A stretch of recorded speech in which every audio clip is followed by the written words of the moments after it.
करके ही पूरे खेत का क्षेत्रफल हम निकाल सकते हैं। ठीक है, तो पहली त्रिभुज का क्षेत्रफल निकालने से पहले हम डीबी की लंबाई क्या होगी वो जान लेते हैं। अब डीबी की लंबाई मापने के दो तरीके हैं। पहला तरीका तो ये है कि ये हमारे पास ए बी डी त्रिभुज क्या बनी है, समकोण त्रिभुज। ठीक है, तो पाइथागोरस प्रमेय लगाकर हम इसे माप लेते हैं। ठीक है, तो चलिए पहली त्रिभुज लिख लेते हैं यहाँ पर, त्रिभुज ए बी डी में। ठीक है, ए बी डी त्रिभुज क्या है, समकोण त्रिभुज है। इसमें क्या है, पाइथागोरस का प्रमेय हम लगाएंगे यहां पर।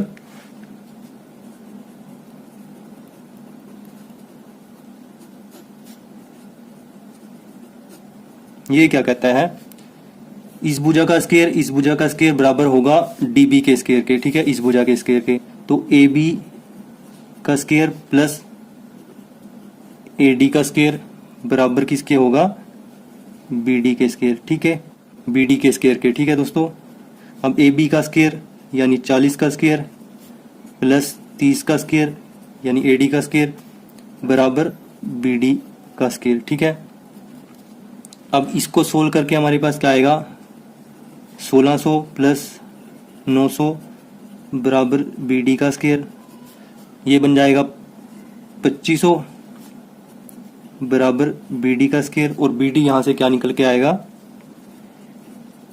वर्गमूल में 2500, जो आ जाएगा हमारे पास 50 फीट। अब 2500 का वर्गमूल क्या होता है, 50 फीट। ठीक है, तो दोस्तों आप इस तरीके से भी इसको निकाल सकते हैं। अगर आपको इस तरीके का नहीं पता तो आप क्या करेंगे, डी बिंदु पे खड़े होकर फीते की मदद से इसको यहाँ तक बी तक चलकर माप सकते हैं। ठीक है दोस्तों, तो ये हमारे पास डी बी कितना निकल के आया, 50 फीट। ठीक है, अब ये बड़ा ही आसान हो गया। पहले हम इस त्रिभुज का क्षेत्रफल निकालेंगे, फिर इसका निकालेंगे और दोनों को जोड़ देंगे। तो पहले समकोण त्रिभुज का क्षेत्रफल निकाल लेते हैं। त्रिभुज ए बी और डी, त्रिभुज ए बी डी का क्षेत्रफल निकाल लेते हैं पहले।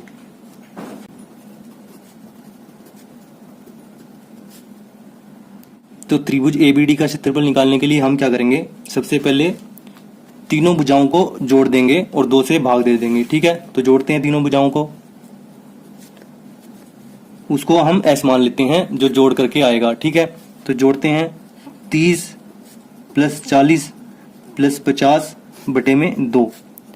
अब ये क्या बनेगा हमारे पास, ये बनेगा हमारे पास 120 बटे में 2, और ये काट के आ जाएगा आपके पास 60। ठीक है, अब त्रिभुज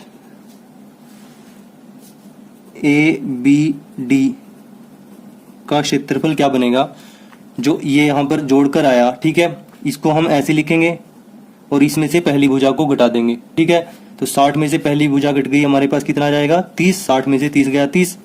ठीक है, अब क्या करेंगे, 60 में से दूसरी भुजा को घटाएंगे, 60 में से 40 गया, हमारे पास कितना आ गया, 20। अब लास्ट में क्या करेंगे, 60 में से अंतिम भुजा को घटाएंगे, ये कितनी है, 50। 60 में से 50 गया, हमारे पास कितना आ गया, 10। और इस सब का क्या कर देंगे, वर्गमूल कर देंगे। ठीक है दोस्तों, हम क्या करेंगे, सबसे पहले तो इस s को लिखेंगे जो कि 60 है, फिर इसमें से पहली भुजा घटाएंगे, इसको लिख देंगे, दूसरी भुजा घटाएंगे, उसको लिख देंगे, फिर तीसरी साइड को घटाएंगे, उसको लिख देंगे। इन चारों की गुना करके वर्गमूल निकाल लेंगे, तो हमारे पास पहली त्रिभुज का क्षेत्रफल आ जाएगा। ठीक है दोस्तों, अब इन सबको गुना करके हमारे पास क्या आएगा, 6 तिया 18, 18 दूनी 36, ये आ जाएगा हमारे पास 36, 1 2 3 4 4 0। ठीक है, और इसका वर्गमूल हम निकाल के क्या आएगा हमारे पास, 600 स्क्वायर फीट। ठीक है दोस्तों, तो त्रिभुज ए बी डी का क्षेत्रफल क्या है हमारे पास, 600 स्क्वायर फीट। ठीक है, अब एक त्रिभुज का तो क्षेत्रफल निकल गया, अब हम दूसरी त्रिभुज का क्षेत्रफल निकाल लेते हैं। ठीक है, तो दोस्तों यहां पर दूसरी त्रिभुज क्या है हमारे पास, बी डी सी।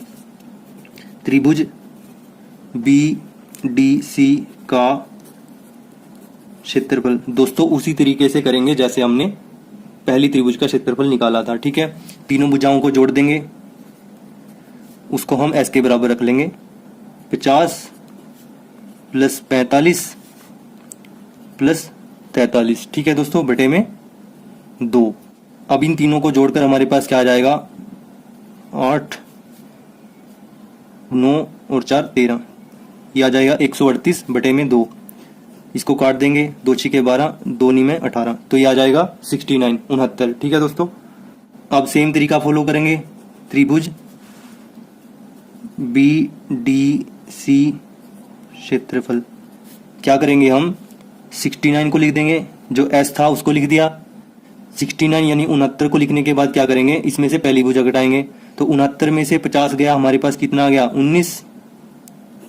69 में से 45 गया, हमारे पास कितना आ गया 24। 69 में से 43 गया, हमारे पास कितना आ गया 26। ठीक है, क्या किया हमने यहाँ पे दोस्तों, सबसे पहले S को लिखा, फिर उसमें से एक एक भुजा को घटा के जो जो आया उसको लिख दिया। पहली भुजा को घटाया 19 आ गया, दूसरी भुजा को घटाया 24 आ गया, तीसरी भुजा को घटाया 26 आ गया। ठीक है, इसका वर्गमूल निकाल लेंगे। अब इन चारों को गुना करके हमारे पास क्या आएगा, 81806 ठीक है, आप कैलकुलेटर की मदद से ये गुना कर सकते हैं और वर्गमूल भी निकाल सकते हैं। इसका वर्गमूल निकाल के हमारे पास आएगा 904.4689। ठीक है, स्क्वायर फीट। तो यहां पर त्रिभुज BDC का क्षेत्रफल क्या है आपके पास, 904.4689 स्क्वायर फीट। ठीक है, अब आपको क्या करना है, दोनों त्रिभुजों के क्षेत्रफल को जोड़ देना है।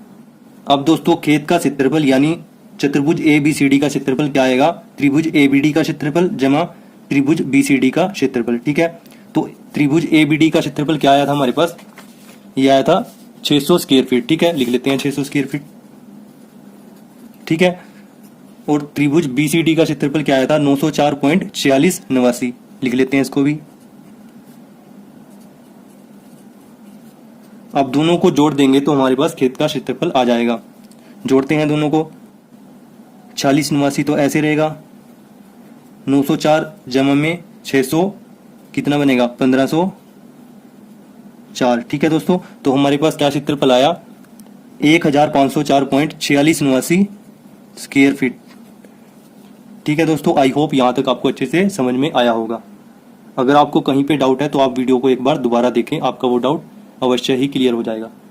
तो दोस्तों अब हम कंपेयर करते हैं कि पहले जो तरीका था उससे क्या क्षेत्रफल आया था और दूसरे तरीके से क्या क्षेत्रफल